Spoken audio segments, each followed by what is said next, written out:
राधे राधे। हम अपने आगे के सीटेड नोट्स डिस्कशंस स्टार्ट करते हैं।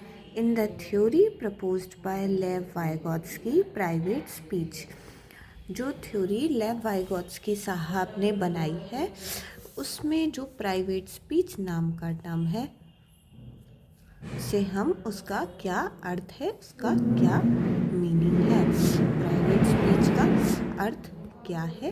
प्राइवेट स्पीच की टर्म हमें दी थी लेव वाइगोत्स्की साहब ने।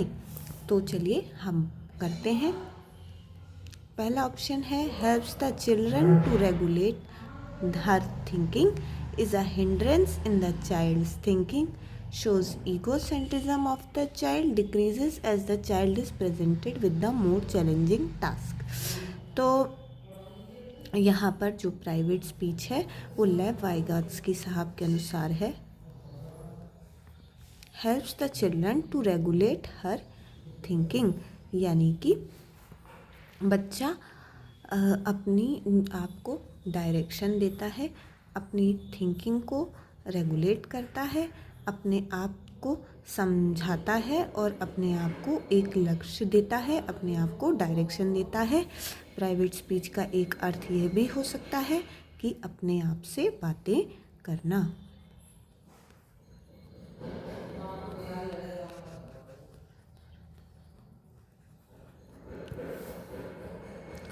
ठीक है, बाकी उसके अलावा मीनिंग हम समझ लेते हैं बाकी के ऑप्शंस का।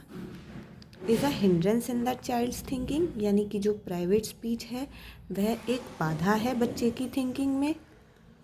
Private speech shows egocentrism of the child, कि बच्चे में अहंकार है, खुद से बातें करना। प्राइवेट स्पीच का अर्थ है decreases as the child is presented with the more challenging task, यानी कि जो प्राइवेट स्पीच है वो बच्चे की डिक्रीज हो जाती है जैसे जैसे उसे और ही ज़्यादा चैलेंजिंग टास्क मिलते हैं।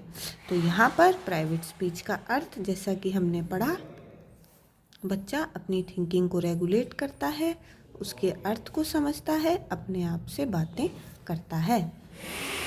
ठीक है।